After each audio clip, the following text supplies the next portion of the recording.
Hey, my name's Adam Gerald, and in this lesson, we're gonna be learning the 10 types of strikes. Okay, so let's start off. The first one is going to be a fluid strike. So a fluid strike is a strike that goes through the center line, just like this. So I can strike at really any angle, but the key is that I'm just going all the way through with my strikes. I'm not stopping, and I'm just swinging, right? So these right here are all fluid strikes, right? Just fluidly moving through the center line. The second one is going to be a broken strike. So a broken strike is very similar to a fluid strike, except for we're stopping on that center line. And now I could come back, maybe I hit something and then it's a broken strike, and I come back, maybe I hit or stop in the center, and then I go to the other side, right? So I can go through the center line, but I'm stopping or pausing there for a split second before I'm retracting or going to the other side. The next type of strike is going to be hacking, okay? So a hacking is going to be more of a straightforward with this casting motion. Notice the casting motion is my wrist. I'm also kind of loosening up my grip just a little bit. I'm not opening my grip, but I'm loosening here, and I'm pulling with my pinky and ring finger as I shoot this out and cast, right? This is a hacking strike. Right? Not quite a broken strike. Broken strike usually uses a little bit more body and then stops, while a hacking strike is more of a straightforward motion as I cast out, right? And I can do this at quite a few different angles as well. The next one we've got is going to be a circular strike. So a circular strike just means it's going to return back to the same place that it began. So the most common one is going to be a redondo strike, right? A redondo strike looks like this. I'm starting here and I'm ending here. It could be a 2, right? And I come here, all right? This would be a circular 2.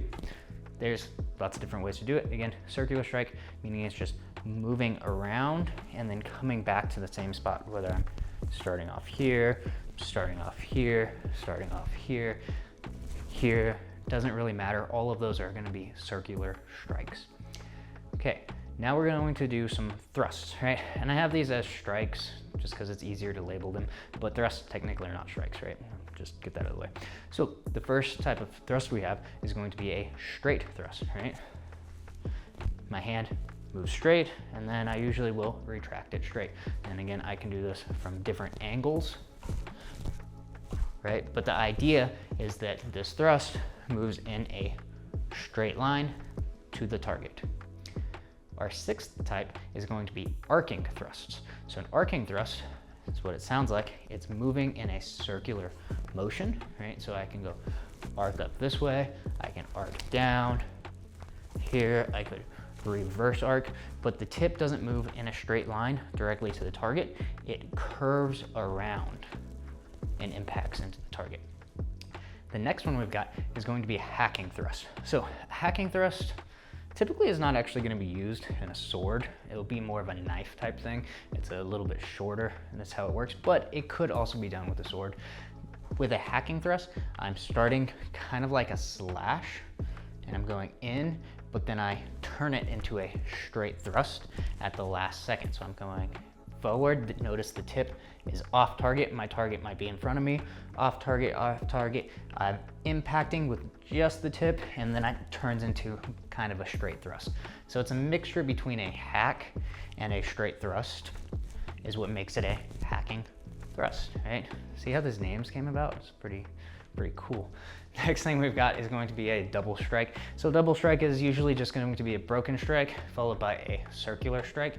So let's say if I do this on a 1, I come here, I do my broken strike, and then I have my circular strike. Same thing if I do it on a 2, broken, circular. So I'm hitting twice with this. Maybe I missed, maybe I'm going to use it as a fake. There's different ways that you can use it, but this is a double strike. I'm going through that target, and if I can hit both of them, awesome. You're usually only going to hit one, but you just do both of the strikes. The next is going to be a redirect. So a redirect would be something where the first swipe or swing isn't really intended on hitting my opponent, and sometimes I don't even have the distance to hit him, and that's okay. So a redirect, an example of that would be I'm kind of going high, I'm swinging through, and then I'm striking low with the anticipation that they're trying to block the high, their weapon or shield or whatever comes up, and then I go down low. So again, I could go, that would be a redirect. Another redirect, I'm coming here, I suck it in, and then I go down. They're quite similar to double strikes, except for the target isn't gonna be the same. With a double strike, I usually will go 1, 2 on that same target line versus a redirect where I will change target lines, here, here, right? And I'm anticipating landing the second strike versus a double strike where I could land either one of them, usually the second strike as well though. And then our 10th strike is going to be a fake strike, right? And it's fake slash or dash strike, right? Because it's stopping and going here. So it's not quite a broken strike where I'm going all the way to the center line. I'm doing it out here, and I'm starting it, and ideally I'm trying to sell the fact that I'm about to just throw my one. But I pause just for a second, rechamber, and then strike again. And what that should do is it should put you half a beat behind them. So if they go to try to block what they thought was coming, but then it didn't come, but now their block just passed a little bit, and then you have this open target to hit them, okay? So that is a fake strike where you fake and then go for the strike. Fake and then go for the strike. The problem with fake strikes is a lot of people just can't sell the fake, and it's just not believable, so they don't quite get the reaction, where they just use them too often that people don't quite believe them. But if you mix all these up, it makes it a lot easier to actually hit somebody. These are my 10 ways of striking. I'm sure there's more, and we'll cover more tactics, but if you understand this and you can apply the angle strikes to most of these, you'll see an improvement in just a bunch of different ways that you're able to strike. And for even more practice on this, make sure that you check out the follow along classes.